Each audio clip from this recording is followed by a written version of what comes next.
à droite. Corrigez à droite. Ok.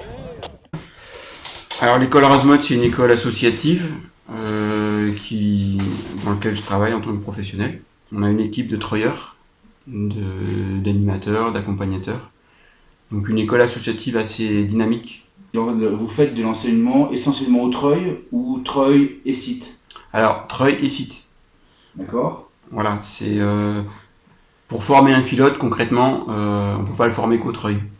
Parce que ça va pas faire un bon pilote. Le jour où il va voler en montagne, eh ben, il faut qu'il sache voler sur un site. Donc on met l'accent là-dessus, à la fois treuil et à la fois site.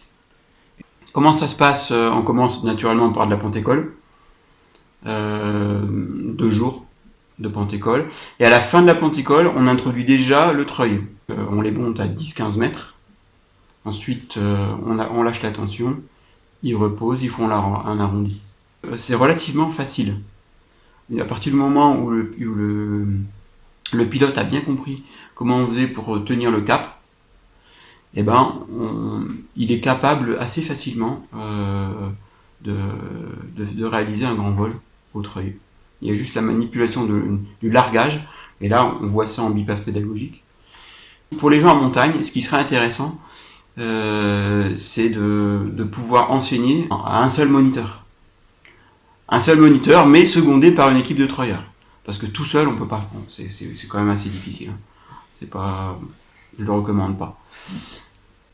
Ensuite, un autre avantage, c'est par exemple quand les plafonds sont bas et que le décollage se trouve pris dans le nuage, ben, plutôt que de rester au sol, eh ben, on peut monter au treuil jusque un peu avant le nuage, et puis ben, quand même réaliser une demi-journée de vol, quoi. Voire une journée quand les plafonds sont bas, particulièrement l'hiver, l'automne. Le fait de reposer au même endroit, tous les élèves voient les décollages, voient les atterrissages, donc pédagogiquement c'est intéressant. Ils voient ce qui se passe et comment il faut faire et comment il ne faut pas faire quand il y en a un qui fait une erreur. Et puis en termes de cohésion de groupe, eh ben, c'est indéniable qu'elle est beaucoup plus forte en faisant comme ça. Avec cette proximité du décollage, de l'atterrissage, en termes de volume, visuel, c'est beaucoup plus important. Il y a beaucoup de gens qui disent que le treuil, c'est dangereux, on se fait arracher, c'est stressant pour l'élève. Pour pallier ça, la première chose, c'est de les préparer. Les préparer correctement, avec les exercices de course pilotée au sol, ensuite à 5 ou 15 mètres. Ça marche très bien, ils sont très rapidement en confiance. Pour ce qui est du treuillet lui-même, alors on a mis au point une autre approche, hein, évidemment c'est une approche parmi d'autres, mais moi je l'aime beaucoup. Alors ça consiste en fait à simplement réaliser un décollage avec une course pilotée, comme si on était sur site. Donc le pilote va gonfler, il fait sa tempo, accélération, et à ce moment-là, les treuilleurs, ils ont pour instruction de ne tirer qu'à ce moment-là, avec relativement peu de tension au début, et on augmente progressivement.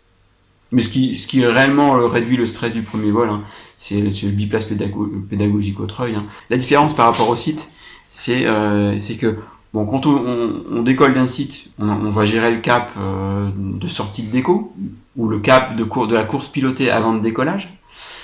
Là, on a géré le cap pendant toute la montée. Un autre avantage, je trouve, c'est que pour apprendre à utiliser le thermique, pour les premiers vols thermiques, on va les larguer à une altitude où ils vont rencontrer des thermiques qui sont déjà organisés.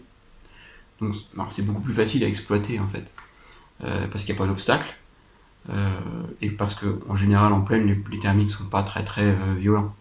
C'est plutôt du thermique assez doux.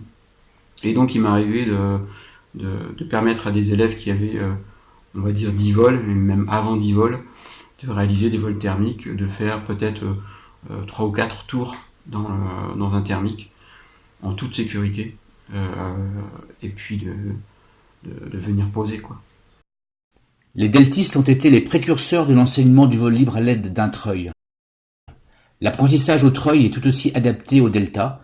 Les techniques et la pédagogie sont très similaires. Comme au parapente, la tenue du cap est essentielle lors de la treuillée. Un avantage par rapport à la porte-école est d'éviter les remontées fatigantes avec l'aile, ce qui permet d'être plus efficace.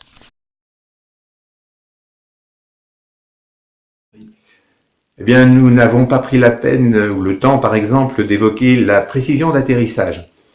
Le treuil va permettre d'atteindre rapidement la centaine de mètres sol nécessaires, ce qui va permettre à davantage de pilotes d'être mis en l'air ou davantage de manches d'être jouées, ce qui va être intéressant tant pour les volants que pour les organisateurs.